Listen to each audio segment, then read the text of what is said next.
Trolley لوہے کی پٹری پر دوڑتی جا رہی تھی۔ شہریار چھتری کے سائے میں بیٹھا ہوا تھا۔ 2 جونیئر آفیسر بھی اس سے سہمے ہوئے بیٹھے تھے۔ کچھ بولنا چاہتے تھے لیکن بولنے کی ہمت نہیں ہو رہی تھی۔ اس نے سلمیٰ کو حکم دیا تھا کہ وہ دونوں بچوں کو لے کر سیلون کار سے باہر چلی جائے۔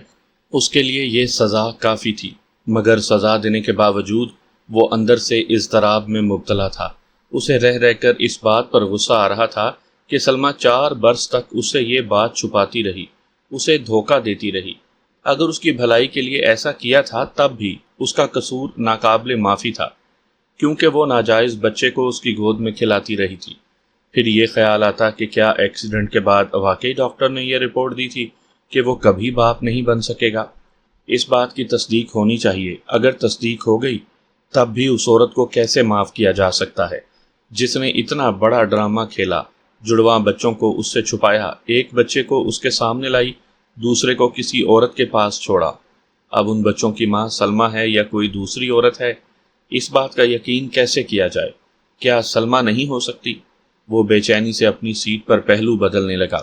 اس کے اندر سے آواز آ رہی تھی، سلمیٰ ایسی نہیں ہے۔ اس کا چہرہ دیکھ کر پتہ چلتا ہے کہ اس میں ذرا بھی سستا پن نہیں ہے۔ اس کی آنکھوں میں شرم ہے، اس کے مزاج میں سنجیدگی ہے۔ اس نے کبھی اپنے شوہر کے دوستوں سے مسکرا کر بات نہیں کی۔ دوست کبھی گھر آتے تو وہ ان کے سامنے چائے اور ناشتہ پیش کرنے کی حد تک آتی تھی، پھر کام کے بہانے چلی جاتی تھی۔ شہریار جانتا تھا کہ پچھلے 6 برسوں میں اس نے سلمیٰ کی ایسی کوئی غلطی نہیں پکڑی جس سے اس کے شبے کو تقویت پہنچی۔ لیکن یہ بھی ایک حقیقت ہے کہ انسان اندر سے کچھ ہوتا ہے اور باہر سے کچھ اور۔ عورت ظاہراً تو اپنے آپ کو بڑی وفادار، بڑی پارسا بنا کر پیش کرتی ہے، لیکن اندر ہی اندر کیا گل کھلاتی ہے یہ بعد میں پتہ چلتا ہے۔ اور بہت سے بد نصیب مرد ایسے ہوتے ہیں کہ انہیں کچھ پتہ ہی نہیں چلتا۔ یہ شہریار کا ذاتی تجربہ تھا۔ وہ خود دوہرے کردار کا مالک تھا۔ گھر میں مردوں کی طرح بیوی کے سامنے نہایت سنجیدہ ہوتا تھا۔ اس کے مزاج کے خلاف کوئی بات ہوتی تو گھر کے کسی سامان کو توڑ پھوڑ کر غصے کا اظہار کرتا تھا، ملازموں کو جھڑکتا تھا اور سلمیٰ کو ہر دم سہمے رہنے اور محتاط رہنے پر مجبور کرتا رہتا تھا۔ گھر کے باہر جب دورے پر نکلتا تو پرائی عورتوں کے سامنے سنجیدگی شوخی میں بدل جاتی تھی۔ افسرانہ رعب اور دبدبہ بھی خاک ہو جاتا تھا، کیونکہ پرائی عورتوں پر رعب جمانے اور غصہ کرنے سے وہ ٹھینگا دکھا کر چلی جاتی ہیں۔ محبت اور رومانس کا ماحول ہی کچھ اور ہوتا ہے، تقاضے کچھ اور ہوتے ہیں۔ وہ کالج کا شریر طالب علم بن جاتا تھا۔ ٹرالی رک گئی، خیالات کا سلسلہ بھی ختم ہو گیا۔ اس نے ٹرالی سے اترتے ہوئے آس پاس کے ماحول کو دیکھا۔ وہ ملیر برج کے قریب پہنچ گیا تھا۔ اس وقت اس کا موڈ کچھ اور تھا۔ وہ کسی کام کی طرف توجہ نہیں دینا چاہتا تھا۔ اسے وہ شرمیلی لیڈی ڈاکٹر یاد آ رہی تھی جسے پا کر اس نے کھو دیا تھا، اور کھو دینے کے بعد کئی بار پانے کی تمنا کی تھی۔ صرف تمنا کی تھی، کوشش نہیں کی تھی۔ پل کی مرمت کرنے والا ٹھیکیدار خوش آمدانہ انداز میں سامنے آ کر کھڑا ہو گیا۔ شہریار نے اسسٹنٹ انجینئر سے کہا، میں آرام کرنا چاہتا ہوں، کیا تم کام سنبھال لو گے؟ یس سر، آپ بے شک آرام کریں اور بے فکر رہیں، میں سارا کام سنبھال لوں گا، ٹھیکیدار نے کہا۔ جناب، دھوپ بہت تیز ہے، ٹرالی میں آنے جانے سے لو لگ جائے گی۔ اگر واپس جانے کا ارادہ ہو تو میری ایئر کنڈیشنڈ کار حاضر ہے۔ 15 منٹ کے بعد وہ ایک آرام دہ گاڑی میں سفر کر رہا تھا۔ ٹھیکیدار نے گاڑی ڈرائیو کرتے ہوئے کام کی بات چھیڑنا چاہی۔ شہریار نے ہاتھ اٹھا کر کہا، پلیز، میں کام کی کوئی بات سننا نہیں چاہتا ہوں، خاموش رہنا چاہتا ہوں۔ پھر تمام راستے خاموشی رہی۔ گاڑی چلتی رہی اور وہ خیالات کی رو میں بہتا رہا۔ ٹھیک زوال کے وقت وہ لیڈی ڈاکٹر وحیدہ انجم کے سامنے پہنچ گیا۔ دراصل وہ اپنے ایک دوست کی عیادت کے لیے آیا تھا۔ واپس جاتے وقت اس نے ہسپتال کے ایک کمرے میں دیکھا تو وحیدہ کو دیکھتا ہی رہ گیا۔ وہ ایسی پیاری پیاری سی لڑکی تھی، ایسی من موہنی صورت تھی کہ من کو مو رہی تھی۔ اس نے اسی وقت فیصلہ کیا کہ اس لڑکی کو حاصل نہ کیا تو زندگی میں کچھ نہ کیا۔ ایک ہوس ہوتی ہے، اس کو چھونے کے بعد اس کو چھوڑنے کی تمنا ہوتی ہے۔ گھر سے نمکین کھا کر نکلنے کے بعد باہر میٹھی ڈش کھانے کو جی چاہتا ہے۔ بہت کم لوگ اصول پسند ہوتے ہیں، گھر سے کھا پی کر نکلتے ہیں تو باہر ایک پیالی چائے تک نہیں پیتے، مگر ایسے لوگ کم ہوتے ہیں۔ اس نے جب وحیدہ کو دیکھا تو دل نے مچل کر کہا، میرے پاس سب کچھ ہے، بس یہ ایک حسینہ نہیں ہے جو نبض تھام کر درد کی دوا کرتی ہے۔ لہٰذا وہ اسی وقت بیمار بن کر اس کے سامنے پہنچ گیا۔ اپنی کلائی بڑھا دی۔ اس نے نبض کو تھام کر پوچھا، آپ کا نام؟ اس نے اپنا نام بے اختیار نیک نام بتایا تھا اور اپنی اس شوخی پر اندر سے جھوم گیا تھا۔ واہ، کیا مزے کا نام بتایا ہے! اگر یہ بات گھر کی عورت کو معلوم ہوتی تو وہ کبھی یقین نہ کرتی کہ اس کا میاں باہر اتنا شوق اور چنچل ہو جاتا ہے۔ دوسری تیسری ملاقاتوں میں شہریار کو اپنے دل کا حال معلوم ہوا کہ وہ خود کو وحیدہ سے بہلا نہیں رہا بلکہ سچ مچ اس سے دل لگا رہا ہے۔ وہ چیز ہی ایسی تھی کہ دل سے لگ جاتی تھی۔ مزید چند ملاقاتوں میں وہ پریشان ہو گیا۔ اس کا ضمیر اندر سے ملامت کرتا تھا کہ اتنی حسین، تعلیم یافتہ اور شریف لڑکی کو دھوکہ دے رہا ہے۔ وہ اس کی محبت میں ڈوبتی جا رہی تھی۔ خود اس کا یہ حال تھا کہ اب سلمیٰ کے سامنے بھی وحیدہ کی ہی صورت دیکھنے لگا تھا۔ اس کی سمجھ میں نہیں آ رہا تھا کہ کیا کرے، کس طرح وحیدہ کو اپنی زندگی میں ہمیشہ کے لیے لے آئے۔ وہ وحیدہ کے ساتھ باہر کے لیے نکلتا تو محتاط ہو کر آس پاس دیکھتا رہتا، کہیں کوئی جان پہچان والا نہ دیکھ لے، وحیدہ کے سامنے اس کی افسری اور اس کے خاندان والوں کا بھید نہ کھل جائے۔ اس بیچاری نے اپنے والدین کا نام اور پتہ سب کچھ بتا دیا تھا اور وہ خود کو چھپاتا جا رہا تھا، اس کی معصومیت سے کھیلتا جا رہا تھا۔ وحیدہ دل میں سماتی رہی، اب اس کے سوا کچھ اچھا نہیں لگتا تھا۔ محبوبہ وہ ہوتی ہے جو حاصل ہوتے ہوئے بھی دور کی چیز ہوتی ہے، جو انتظار کرواتی ہے، راتوں کو جگاتی ہے، دن کو دوڑاتی ہو۔ اگر وحیدہ کی جگہ سلمیٰ ہوتی اور سلمیٰ کی جگہ وحیدہ بیوی ہوتی تو شہریار سلمیٰ کے لیے تڑپتا۔ بات محض پوزیشن کی تھی، پوزیشن بدلنے سے محبت اور وفا کا رنگ بھی بدل جاتا ہے۔ ایک دن وحیدہ نے کہا تھا، ہم بہت آگے بڑھ چکے ہیں، تم میرے ساتھ خانپور چلو، میں اپنے والدین سے تعارف کرواؤں گی، پھر ہماری وہاں پہ شادی ہو جائے گی۔ اس نے بات بنائی، میں کس منہ سے تمہارے والدین کے سامنے جاؤں؟ میں بے روزگار ہوں، جب تک کوئی اچھی ملازمت نہ ملے اس وقت تک شادی کرنا حماقت ہے۔ نوکری ایک نہ ایک دن مل ہی جائے گی، روزگار کی فکر نہ کرو۔ میں ماں باپ کی اکلوتی بیٹی ہوں، لاکھوں میں کھیلتی ہوں، تمہیں کسی چیز کی کمی نہیں ہوگی۔ نہیں وحیدہ، ایسا نہ کہو، میں شادی کے بعد سسرال کے پیسے پر گزارا نہیں کروں گا، یہ میری توہین ہے۔ اس نے بڑی خوبصورتی سے باتیں بنائیں لیکن تنہائی میں سنجیدگی سے وحیدہ کو اپنانے کے مسئلے میں الجھا رہتا تھا۔ مذہب میں دوسری شادی کی اجازت ہے لیکن اس کے لیے جواز پیش کرنا پڑتا ہے۔ اگر پہلی بیوی اچھی ہو، صحت مند ہو، ازدواجی زندگی اچھی طرح گزر رہی ہو، کسی بات کی کمی نہ ہو تو دوسری شادی کی اجازت نہیں ہوتی۔ پھر یہ کہ پہلی بیوی سے اجازت لینی پڑتی ہے۔ اس نے کئی بار سوچا کہ سلمیٰ میں کس طرح کوئی عیب نکالے، کوئی کمزوری ڈھونڈے، اس میں کوئی ایسی کمی ثابت کر دے کہ دوسری شادی کی اجازت مل جائے۔ لے دے کر ایک اولاد نہیں ہوئی تھی، شادی کو صرف 2 برس ہوئے تھے، کوئی ضروری تو نہیں 4 برس اور 6 برس بعد بھی اولاد ہوتی ہے۔ پھر بھی اس نے سوچا شاید سلمیٰ بانجھ ہو، اگر بانجھ ہونے کی ڈاکٹری رپورٹ مل جائے تو وہ خوب دھوم دھڑاکے سے وحیدہ کو اپنی دلہن بنا کر لا سکتا ہے۔ ٹھیکیدار نے کینٹ اسٹیشن کے پاس گاڑی کو روکتے ہوئے پوچھا، جناب اور کہیں جانا ہو تو حکم دیجیے۔ وہ خیالات سے چونک گیا۔ اس نے ونڈ سکرین کے پار کینٹ اسٹیشن کی عمارت کو دیکھا، پھر گاڑی سے اترتے ہوئے کہا، بس اور کہیں نہیں جانا، شکریہ۔ جناب حکم ہو تو شام کو حاضر ہو جاؤں، کچھ ضروری باتیں کرنی ہیں۔ وہ دروازہ بند کرتے ہوئے بولا، میں آج کسی سے نہیں ملنا چاہتا، کل سیلون کار میں آ کر مجھ سے ملاقات کرنا۔ وہ وہاں سے چلتا ہوا اسٹیشن کی عمارت میں داخل ہوا۔ اسے اسٹیشن ماسٹر سے بھی ملاقات کرنی تھی لیکن دل یہی چاہتا تھا کہ تنہائی ہو اور وحیدہ کی یادیں ہوں۔ سلمیٰ کی بے وفائی کے بعد وحیدہ کچھ اور شدت سے یاد آنے لگی تھی۔ جب وہ پلیٹ فارم پر پہنچا اور وہاں سے گزرتے ہوئے اپنی سیلون کار کی طرف چلنے لگا تو پولیس انسپیکٹر سے ملاقات ہو گئی۔ اس نے کہا، آپ کی وائف یہاں رپورٹ درج کروانے آئی تھی، بچے کی تصویر بھی دی ہے، میں نے تمام تھانوں میں اس رپورٹ کے مطابق خبر پہنچا دی ہے، اس بچے کا کوئی دعوے دار ہوگا تو اسے یہاں بھیج دیا جائے گا۔ شہریار نے پوچھا، میری وائف نے بچوں کو حاصل کرنے کے لیے کہاں کا پتہ لکھوایا ہے؟ وہ اپنی کسی بہن کا پتہ لکھوانا چاہتی تھی لیکن ان کو مکان کا نمبر یاد نہیں رہا، اس لیے یہاں کا پتہ لکھوا دیا ہے کہ کینٹ اسٹیشن کی ایک ڈیڈ لائن پر سیلون کار کھڑی ہوئی ہے، وہیں بچہ مل سکتا ہے۔ اس نے پوچھا، کیا میری وائف اور وہ بچے سیلون کار میں ہیں؟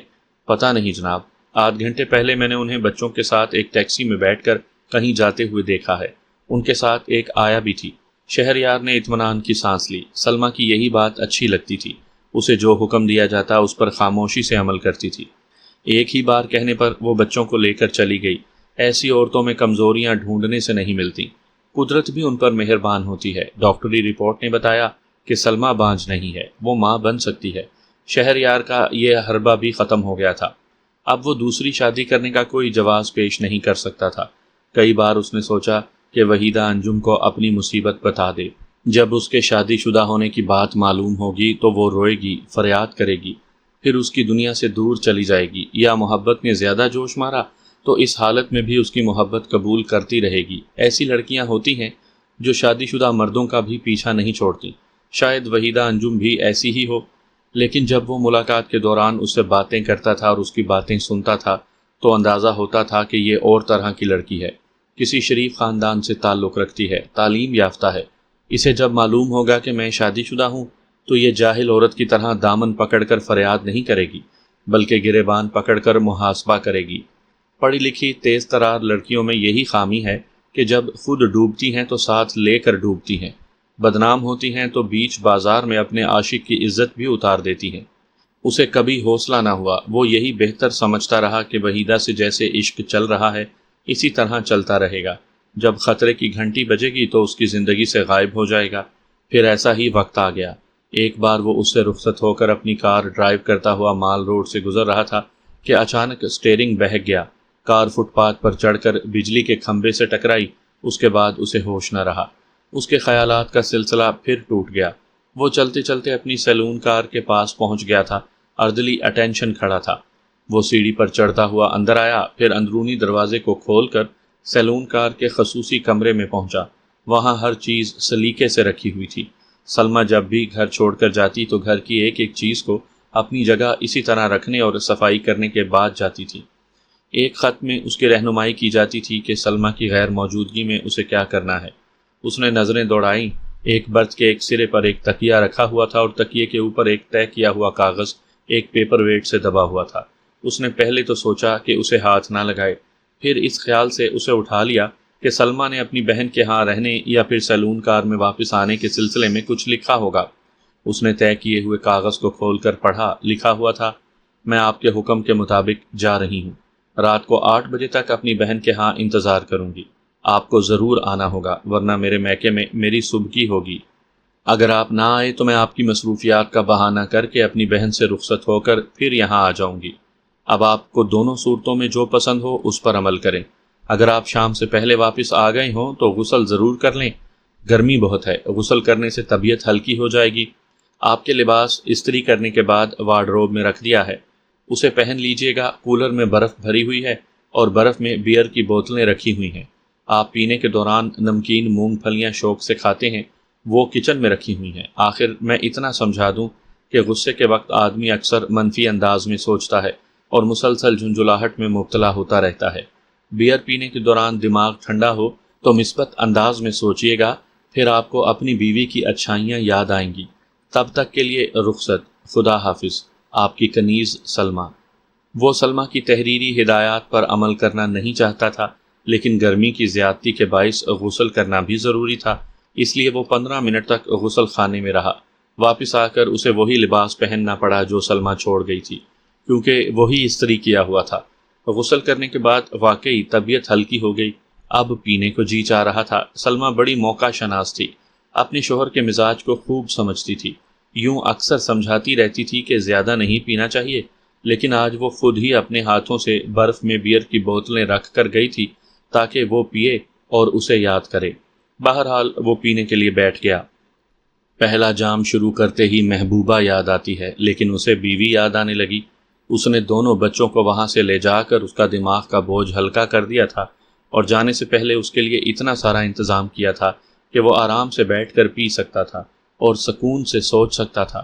جب وہ 1 ماہ تک ہسپتال میں رہا تھا تب بھی سلمیٰ نے اپنی خدمت گزاری کا خوب رنگ جمایا تھا۔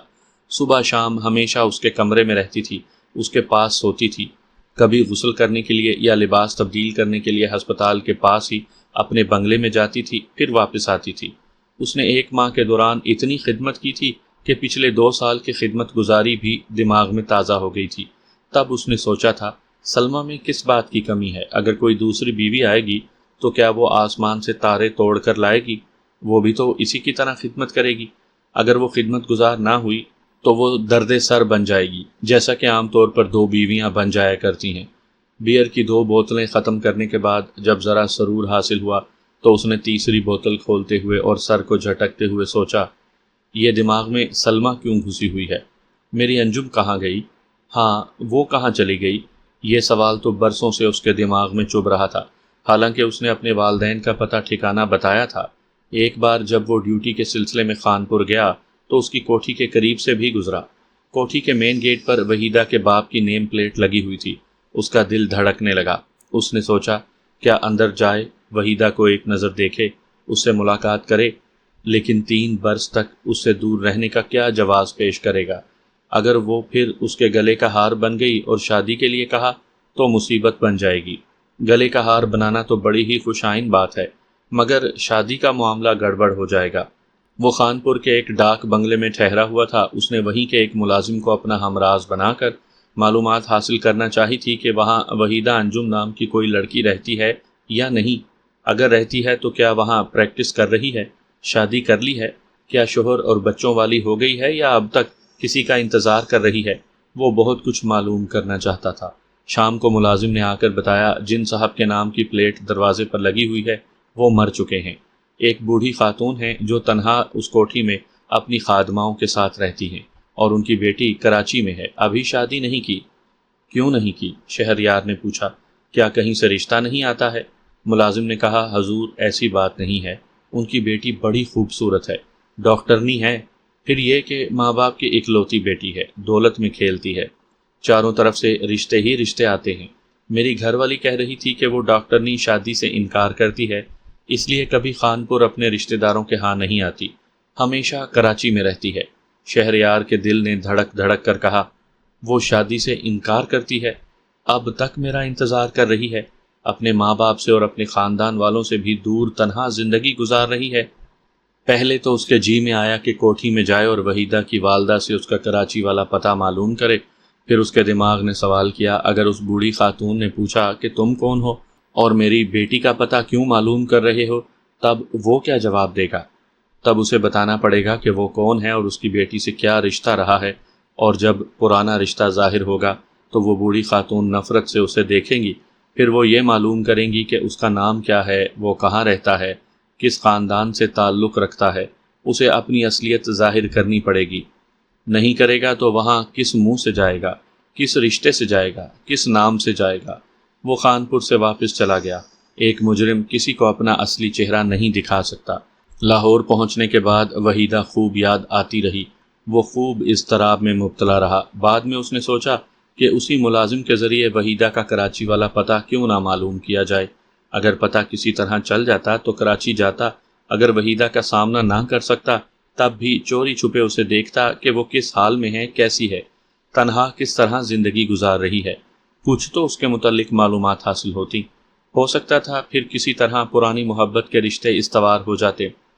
1 ماہ بعد پھر خانپور جانا ہوا تو وہاں اس نے اسی ملازم سے کہا کہ وہ اپنی بیوی کو اس کوٹھی میں بھیجے اور کسی طرح وحیدہ انجم کا پتہ معلوم ہو جائے۔ ملازم نے بتایا، صاحب اب تو اس کوٹھی میں کوئی نہیں ہے، وہاں تالا لگا ہوا ہے، اس ڈاکٹرنی کی ماں بھی مر چکی ہے، اس کے کسی رشتہ دار سے معلوم کرو کہ وہ کراچی میں کہاں رہتی ہے۔ ملازم نے اپنی گھر والی کو معلومات حاصل کرنے کے لیے اس کے رشتہ داروں کے پاس بھیجا اور اسے سمجھا دیا کہ معلومات حاصل کرنے کے دوران بڑے صاحب کا نام درمیان میں نہ آئے۔ اس کی گھر والی سمجھدار تھی، واپس آ کر بتایا کہ اس کے رشتہ دار اس ڈاکٹرنی کا پتہ نہیں جانتے ہیں۔ وہ کہتے ہیں کہ پچھلے کافی برسوں سے انہوں نے اسے نہیں دیکھا، وہ ادھر آتی ہی نہیں ہے، کراچی سے اگر کبھی یہاں آئے گی تو اس کا پتہ معلوم ہوگا نا۔ وہ نہ ملی۔ وحیدہ کی محبت میں عجیب حال تھا، وہ اسے تلاش بھی کر رہا تھا اور اس کا سامنا بھی نہیں کرنا چاہتا تھا، اسے دور ہی دور سے دیکھ کر نگاہوں کی پیاس بھی بجھانا چاہتا تھا، اور یہ توقع بھی کر رہا تھا کہ شاید وحیدہ پہلے کی طرح مل بیٹھے اور وہی پہلے جیسی محبت کا دور شروع ہو جائے۔ بیئر کی تیسری بوتل بھی خالی ہو گئی، اب نشہ کچھ جم رہا تھا۔ نگاہوں کے سامنے وحیدہ ہی وحیدہ، انجم ہی انجم نظر آ رہی تھی۔ ایسا لگ رہا تھا کہ تلاش ختم ہو گئی ہے، جھجک مٹ گئی ہو اور وہ اپنی وحیدہ سے سامنا کر رہا ہو۔ ایسے ہی وقت اسے وحیدہ کی آواز سنائی دی، وہ کہہ رہی تھی، مجھے اندر جانے دو، ہٹ جاؤ راستے سے۔ وہ وحیدہ کی آواز کو لاکھوں میں پہچانتا تھا، اگرچہ اس سے جدا ہوئے 4 برس گزر گئے تھے، لیکن اس کی ادائیں نگاہوں کے سامنے اب بھی گھومتی تھیں اور اس کی آواز اب بھی کانوں میں رس ٹپکاتی تھی۔ وہ لڑ رہی تھی، جھگڑ رہی تھی، اس کے پاس آنا چاہتی تھی۔ وہ نشے کی حالت میں کبھی کھڑکی کی طرف اور کبھی دروازے کی طرف دیکھ رہا تھا، جیسے وہ کھڑکی اور دروازے توڑ کر اس کے پاس آنا چاہتی ہو۔ وہ نشے میں بڑبڑایا، توڑ دو ان دروازوں کو جو ہمیں صدیوں سے جدا کر رہے ہیں۔ آ جاؤ میری جان، آ بھی جاؤ۔ دوسرے ہی لمحے ایک دھڑاکے سے دروازہ کھل گیا اور وہ نگاہوں کے سامنے آ گئی۔ وہ پلکیں جھپک جھپک کر دیکھنے لگا۔ وحیدہ انجم، سر سے پاؤں تک وہ وحیدہ انجم ہی تھی اور اس کے سامنے کھڑی ہوئی ہے۔ وہ حیرانگی سے دیکھ رہا تھا۔ دوسری طرف وہ شدید حیرانی سے پلکیں جھپکائے بغیر اسے دیکھے جا رہی تھی۔ شہریار نے اپنے سر کو جھٹک کر اپنے آپ سے پوچھا، کیا میں بہت زیادہ نشے میں ہوں؟ کیا نشے میں اسے دیکھ رہا ہوں؟ آگے بڑھ کر اسے ہاتھ لگاؤں گا تو وہ غائب ہو جائے گی۔ وحیدہ کی اوپر کی سانس اوپر ہی رہ گئی تھی۔ وہ پلکیں جھپکانا بھول گئی تھی۔ سوچ بھی نہیں سکتی تھی کہ زبردستی دروازہ کھول کر سیلون کار میں گھسنا چاہے گی تو اسے اپنا نیک نام نظر آ جائے گا۔ کیا یہ وہی ہے؟ آنکھوں سے دیکھ کر بھی یقین نہیں آ رہا تھا، اور یقین نہ کرنے کے باوجود حقیقت کو جھٹلایا نہیں جا سکتا تھا۔ پلیٹ فارم پر ریلوے پولیس والوں نے اسے بتایا تھا کہ ادھر قریب ہی ڈیڈ لائن پر سیلون کار کھڑی ہوئی ہے، وہیں اس کا بچہ حفاظت سے ہے۔ ابھی انسپیکٹر صاحب آئیں گے تو اسے سیلون کار میں پہنچا دیں گے، لیکن وحیدہ انجم انسپیکٹر کے آنے تک کا انتظار نہیں کرنا چاہتی تھی۔ اسے اپنے بیٹے کو دیکھنے، اسے پانے اور اسے سینے سے لگا کر چومنے کی بے چینی تھی۔ وہ وہاں خود ہی ایک کلی کو اپنے ساتھ لے کر نکلی تاکہ وہ اسے سیلون کار تک پہنچا دے۔ اب وہ وہاں پہنچ کر چند لمحوں کے لیے اپنے بچے کو بھول گئی تھی۔ سچویشن ہی کچھ ایسی تھی کہ جسے 4 برسوں سے گم کر دیا تھا، اس نے اچانک ہی سامنے آ کر ساری دنیا کو بھلا دیا تھا۔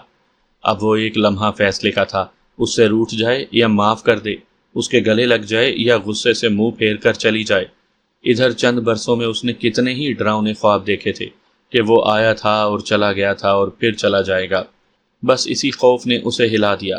وہ ایک دم سے دوڑتی ہوئی اس کے پاس آ گئی، پھر جس کا گریبان پکڑنا تھا اس کا گریبان بن گئی، جس کا کلیجہ نوچنا تھا اس کے دل سے لگ گئی۔ ایک دم سے پھوٹ پھوٹ کر رونے لگی۔ اس لیے رونے لگی کہ وہ سمجھائے، منائے، جب ہی تو یقین ہوگا کہ وہ اپنے آنسو پہنچنے والے کے پاس پہنچ گئی ہے۔